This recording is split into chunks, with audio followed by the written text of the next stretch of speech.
Halo, Halo, kembali lagi di Ruang Ngobrol. Kali ini kita bertemu lagi di Senin malam ini untuk membahas One Piece chapter 1179 yang mana fenomenal sekali dan akhirnya terungkap juga sosok Imu seperti apa. Oke, sebelum kita bahas jangan lupa subscribe yang belum subscribe teman-teman. Yang udah subscribe terima kasih banyak. Tanpa dukungan teman-teman kita nggak akan bisa bertahan sampai sejauh ini. Oke, langsung aja. kita bahas dikit-dikit. Ini tuh apa ya? Aku agak lupa. Implikasinya itu si siapa? Darling kan gantiin ya? Darling. Aku Mas. sambil gantiin satu. Iya. Ya aku tuh sambil Aku tahu. masih ke bolak-balik loh. Aku masih ke bolak-balik. Ini siapa? Ya namanya juga umur mas. Stop. Yang diomongin sama Darling di sini itu dia sempat ngomong sekilas soal former Navy Headquarters Marineford. Iya, itu aku juga pikiran. Nah, tapi aku nggak punya bayangan mau ngapain itu buat apa ya. Kayak ada kecurigaan kalau former base-nya diserang. Soalnya kan ya ada sesuatu lah. Cuman kita nggak bisa tahu itu apa. Ya nanti Mungkin dikuasai nggak sih? Bisa jadi Dikuasai sama karena kan anunya kan dari situ ya, apa namanya ya transportasi makanan. Iya, lift ke atasnya itu kan dari situ kan, salah satunya kan. Jadi itu beneran dikuasai sama revolusi, makanya resource-nya mariner banyak yang kebuang ke sana. Nah, jadi perang panjang. Jadi karena masalah makanan ini tadi kan, kemungkinan cuma banget loh padahal cuma panganan. Ya tapi kan sumber energi. Terus betul. Lanjut dulu. Adegan ini epic sih. Kita dikasih lihat. Ini kamu tunjukin semua gak sih? Enggak. Aku enggak terlalu banyak. Cuman sambil teman-teman sambil baca juga panelnya itu dikasih lihat dari ini timeline wise ya, dari secara timeline dikasih lihat dari Rox, Roger, Chirahoshi, terus Shanks. Kronologikal gak sih? Kronologikal dari awal sampai sekarang. Yang menarik itu waktu Luffy itu baru dinotis sama Imu ketika perang Marineford. Shirohige melindunginya siapa gitu. Habis itu Luffy ngilang. Jadi wajar kalau Luffy nggak diuber sama, kan ada pertanyaannya kan, kenapa nggak diuber dari lama? Ini motor rubah logika di sana sih, kenapa nggak dari awal dia ya dia apa Embledon aku kamunya apa namanya titik mula dia harus jadi incaran tuh. Tapi teman-teman juga harus ingat kan kalau span waktunya Luffy berpetualang itu bentar banget. Iya. Jadi ya wajar kalau baru bulan kan. Dan dia banget kan emang dari sini ke situ ke situ gitu. Dan dia selalu berpindah-pindah gitu loh. Dan sebelum ini perlu diingat kalau buah iblis Nika itu belum pernah awaken selama bertahun-tahun, yang artinya belum sampai ke notice kemungkinan pengguna Nika udah kalah duluan gitu loh. Jadi pantai atau diambil lagi buahnya gitu. Ya wajar sih, itu pengguna Nika dalam artian pengguna gomu-gomu ya. Iya. Itu aku suka banget kronologanya, termasuk Shanks tuh penting loh itu. Shanks penting itu. Shanks nyolong gomu-gomu itu buat Imu tuh hal yang vital sekali. Menarik sih ini. Bagus banget ini dibandingkan jujur yang buat Gus pribadi ya, dibandingkan reveal-nya Imo, sosok bentuknya Imo seperti apa, buatku halaman ini yang paling ngena di aku, karena ini nunjukin build up story ya. di sini. Build-nya make up. Story dari pertama One Piece sampai sekarang itu Betul. benang merah. Masalahnya itu kesabaran Oda buat nanam benih secara acak ya. Menurutku secara acak kan. Ini dulu, ini. Adegan-adegan itu kemudian disusun sama Imo. Menurut pandangan Imo seperti apa, Sret. Semua neglect kita, semua. Dan aku suka dia mengakui bahwa kita yang meremehkan, kita yang arogan, itu mengarah pada hasil akhir sekarang. Itu aku respect naik satu sih buat Imo. Ya ada alasannya. Kenapa kali dia bakal bilang gitu? Ya ada alasannya dia jadi raja dunia kan. Iya. Jir itu anjay, itu orang mind blowing banget sih. Oke, lanjut. Dan aku sukanya panel ini itu implikasinya apa ya? Implikasinya itu kalau Mas Daris yang kelihatan khawatir itu cuman dua yang di tengah, Markus sama Warkuri. Ya kan? Yang kelihatan khawatir banget. Itu ada implikasi kalau cuman mereka berdua yang tiga lainnya kan kayak nurut tanpa membantah. Ya kan? Ya wes. Tanpa membantah. Dua ini ada implikasi bahwa dua orang ini dari awal emang sekutunya Imo. Sementara tiga lainnya harus dikontrak. Walaupun yang dua ini juga dikontrak, tapi sebelum dikontrak dia udah sekutunya Imo gitu. Ada implikasi ke sana. Kalau aku lebih simpel lagi sih. Gimana Mas? Aku suka teorimu itu, tapi mungkin bahasanya bukan sekutu ya. Mungkin bahasanya adalah mereka yang paling lama mendampingi Imo. Iya, bisa jadi. Dari awal. Ya. Yang lain tuh tergantikan. Nah, Saturn tergantikan sama Garling. Iya, Garling kan ya? Betul. Saturn tergantikan sama Garling itu kan memberikan tumpuan teori bahwa berarti nggak cuma sekali ini Gorosei tergantikan. Nah, menurutku loyalitasnya makin tergerus tuh, makin lama makin tergerus. Makanya hanya dua itu yang benar-benar mantap.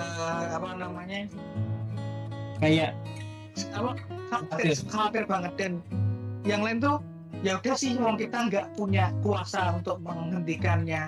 Ya udah, wong kita lo siapa? Kita cuma bawahan.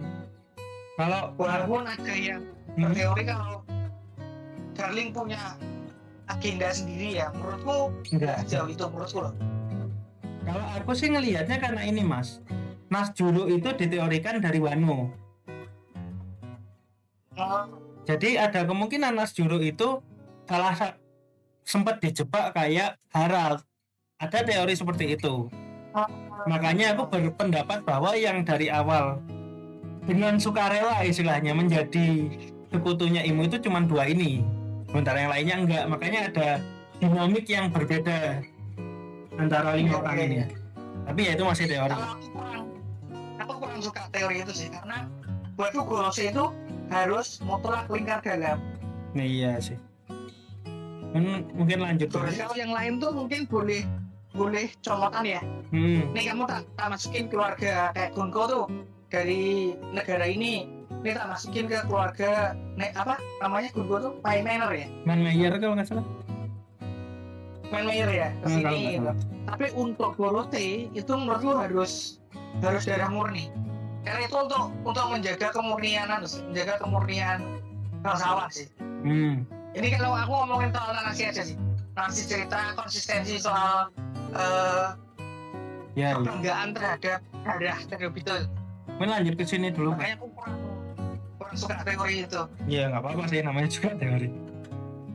Betul. Lanjut ke sini, ini si Somers kayak ini menguatkan teori kita kemarin ya. Ya, yang hati hatinya terbuat dari emas itu. Emas, Steel. logam. Baja, Baja. baja logam, you name it lah. Tapi aku nggak bisa komentar banyak sih yang ini. Ya basically kalau itu dihancurin, ya udah, mungkin kalahnya emang pakai harus hancurin jantungnya itu. Ya soalnya kalau teman-teman nggak harap juga diserang di jantungnya Iya. pas itu. Selanjut ini summonnya megah banget sih, ya Allah. Hancur serem banget ini. Tapi jadi masuk akal kenapa waktu Brook di summon itu dianggap lingkar iblis.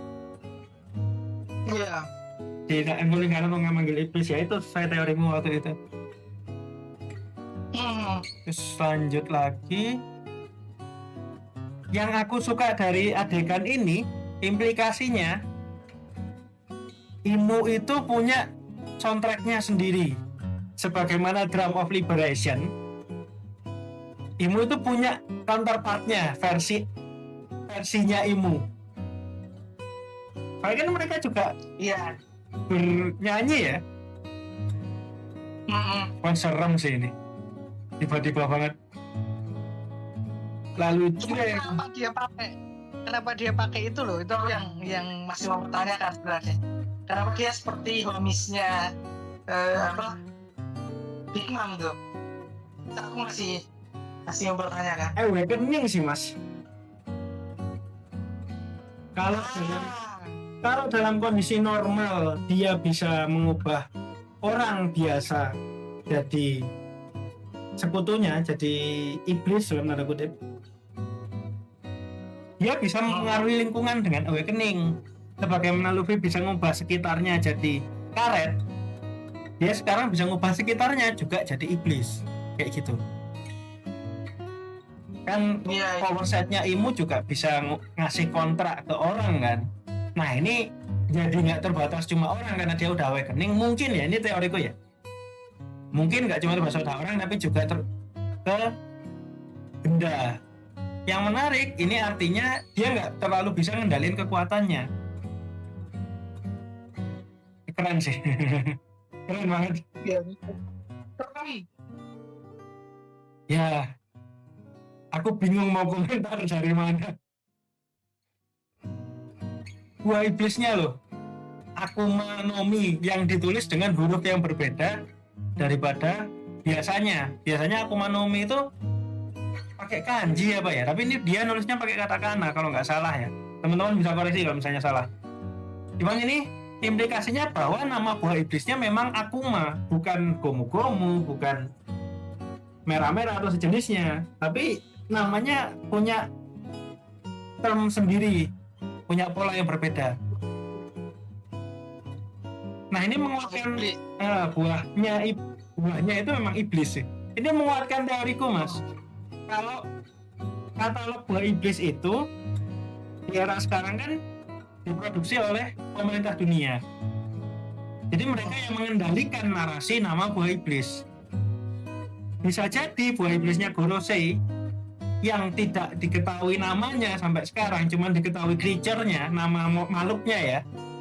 Itu bisa jadi sesimpel karena buah iblis itu udah ada terlalu lama, bahkan sebelum katalog dibuat, sehingga tidak ada namanya. Nggak dinamai di katalog. Seperti buah iblisnya Imu. Menurutku kayak gitu ya mas. Makanya aku juga sepakat sih soalnya. Wanzi, Sandworm, sama buah-buahnya Gorosei, sama buahnya Imu, itu adalah sekian dikit buah iblis yang tidak terkatalogkan, sehingga mereka nggak punya nama resmi sesuai polanya buah iblis pada umumnya. Teoriku kayak gitu. Aku sepakat. Udah, aku nggak sepakat ini. nggak bisa ditebak berarti. Karena memang selama ini kan nama buah iblis diperkenalkan atas basis katalog kan. Nah makanya ini nggak ada katalog, makanya ya udah itu. Ya udah nama iblis, nama kekuatannya jadi yang ditunjukkan nama kekuatannya, bukan buahnya.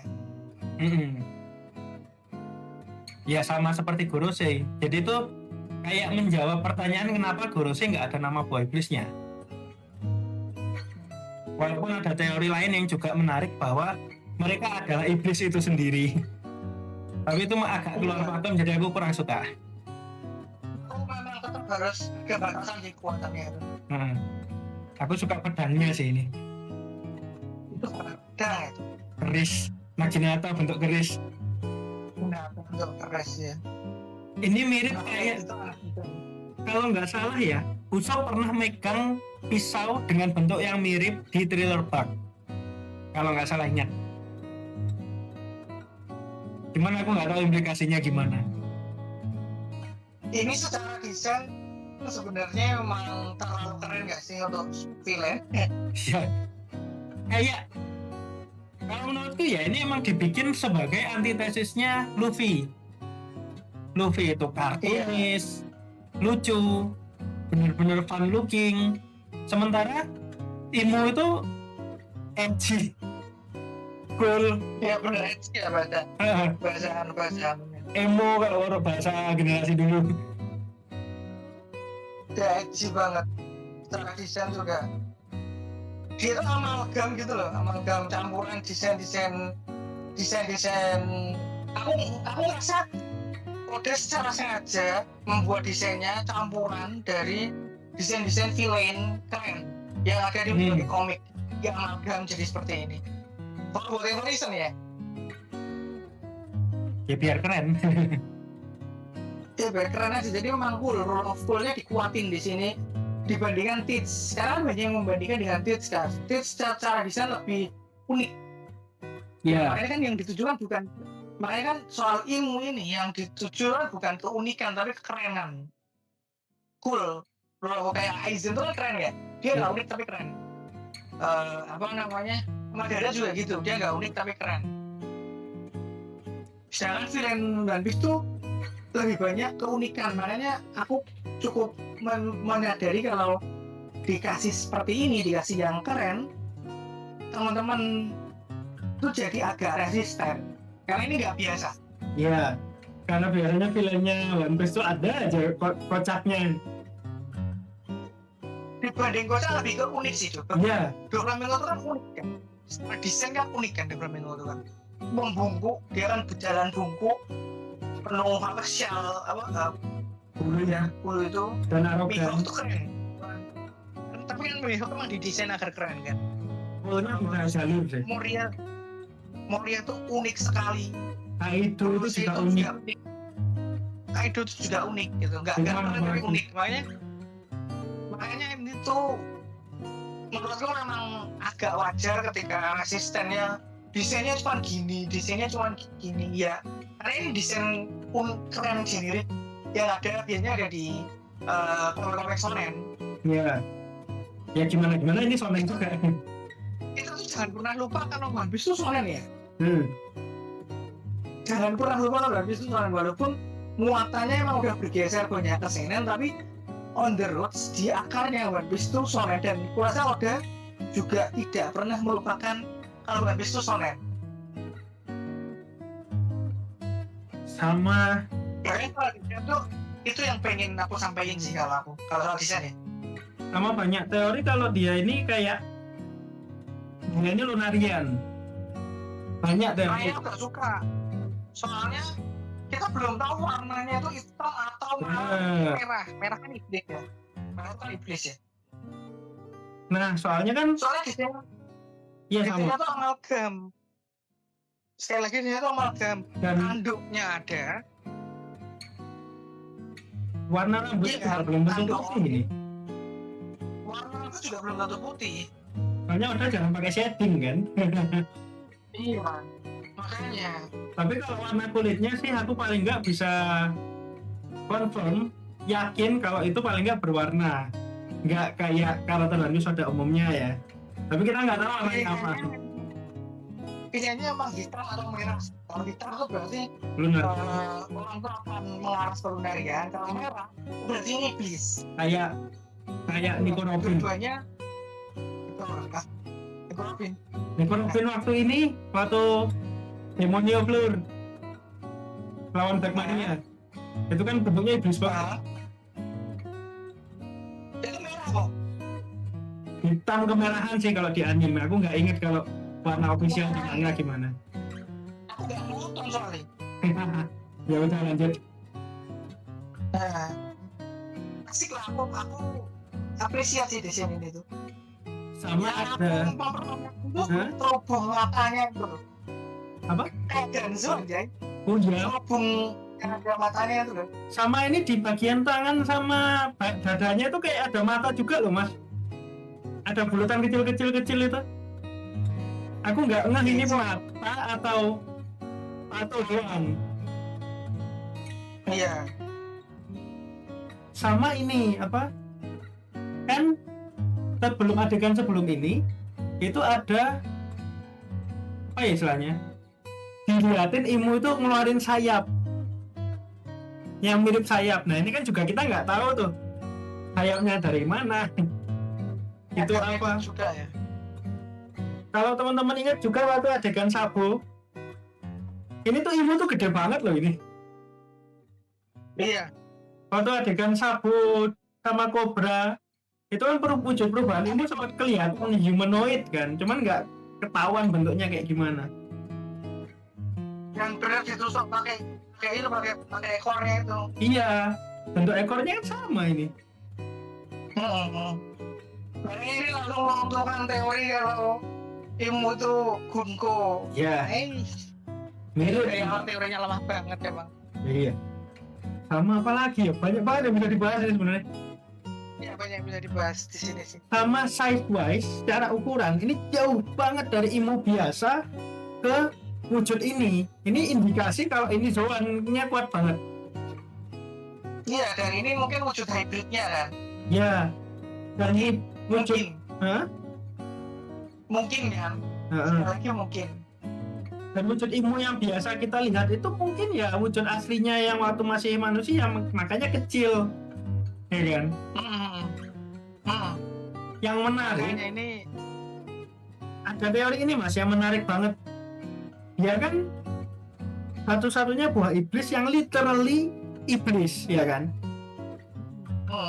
Kenapa ketika dia keluar dari Marijoa, ketika dia turun Korin, kalau descent kalau di bahasa Indonesia itu apa ya, nggak ada padanan yang enak sebenarnya. Ketika dia turun ke bumi, dia kan kayak sakit ya, kayak muntah darah itu kan gambarannya. moksa. Ya, kayak muntah darah gitu gambarannya, kayak memaksakan diri untuk turun ke bumi. Nah, ada teori bahwa karena dia itu iblis itu sendiri, semakin dia dekat dengan laut, semakin lemah dia. Makanya selama ini dia tinggal di Marijoa yang sangat tinggi. Aku ada tambahan lagi sih, Coba mas. Aku baru kepikiran, tapi ini mentah sekali ya, jadi tolong jangan terlalu berharap sama teorinya. Ingat nggak di Silo itu ada, dia kan bulat kan atasnya. Nah itu mungkin memang Imu itu tidak kuat dengan udara di bawah, di dunia bawah. Makanya kan Gorosei kan membahasakannya dunia bawah sama dunia atas kan. Jadi emang atmosfer ya, secara atmosfer itu Imu tertolak. Makanya kemudian ada ilusi bahwa orang-orang itu kalau ke bawah itu harus pakai masker. Iya. Karena mereka nggak ingin menghirup udara yang sama. Propagandanya seperti itu. Padahal alasan utamanya adalah agar kalau Imu turun ke bawah, for whatever reason, dia bisa pakai masker. Menarik sih. Ya itu, Sama. ini itu masih mentah sekali. Aku lagi kepikiran. Sama ini mas. Jeder dia langsung muntah darah. Nah, sama ini mas. Soalnya yang kepikiran sebentar ya. Lanjut dikit ya. Karena ketika muntah darah itu kan berarti kamu nafasnya kecekek kan. Nah makanya dia keluar tuh. Nah itu loh, makanya kenapa aku berpikir tuh kan ini soal udara. Sama jadi masalah tuh mas. Ketika kalau teoriku bahwa ada kaitannya sama laut ya. Kalau ada kaitannya sama laut ini benar, nggak aneh kalau Imo itu apa ya istilahnya, nggak suka sama bajak laut. Selain karena mereka kriminal, ngelawannya susah. Dia nggak bisa turun tangan sendiri kecuali kepaksa. Jadi Iya sih. kayak jadi kayak ngelihat selama ini kenapa jadi make sense kenapa kok nggak Imu turun sendiri, kok nggak Imunya nyerang langsung aja diserang sendiri kalau dia sekuat itu. Ternyata kelemahannya itu gitu loh. Kemungkinan semakin dekat dengan laut dia semakin lemah gitu. Iya itu juga masuk akal. Cuman aku satu yang menarik juga untuk dicatat ya. Jadi kita tidak malah memberikan banyak pertanyaan sebenarnya. Dampak dari perang itu kan air laut naik tuh. Ini kan juga mau naik lagi. Nah, itu aku merasa ada hubungannya. Tapi apa aku kan? Tapi kita ini ya cuma Noda sih yang bisa bikin karakter muncul teorinya baru. Iya makanya so habis ini break kan sialan ya udahlah. Selama ini kan kalau di manga-manga lain karakter muncul ya udah kita hanya membahas kekerenan karakter itu biasanya. Iya. Cuman ketika Imu sama muncul bener-bener muncul nih wujudnya, banyak layer yang jadi terjawab. Padahal muncul doang nih. Iya, sialan emang. Master of Storytelling.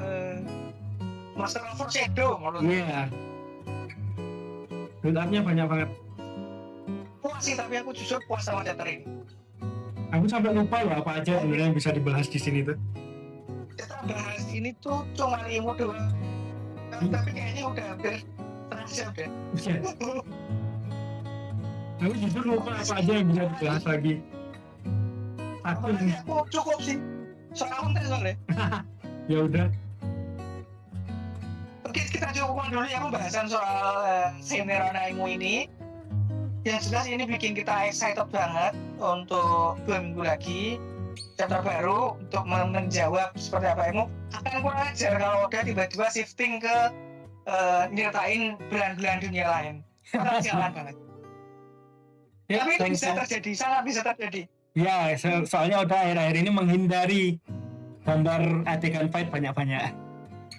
Betul. Dan apa namanya aku intermezzo di tengah arc itu sejak Wano itu kan selalu ya ada intermezzo di tiap babak selesai ada datain dunia lain, dan ini karena data dunianya juga udah bergerak dengan cepat, makanya aku bisa memperkirakan mungkin aja chapter depan kita nggak lihat langsung Imo beraksi, yang mana kita harus nunggu lagi.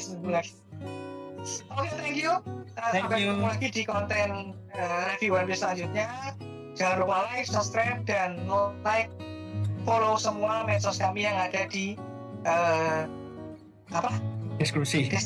Thank you. Thank you.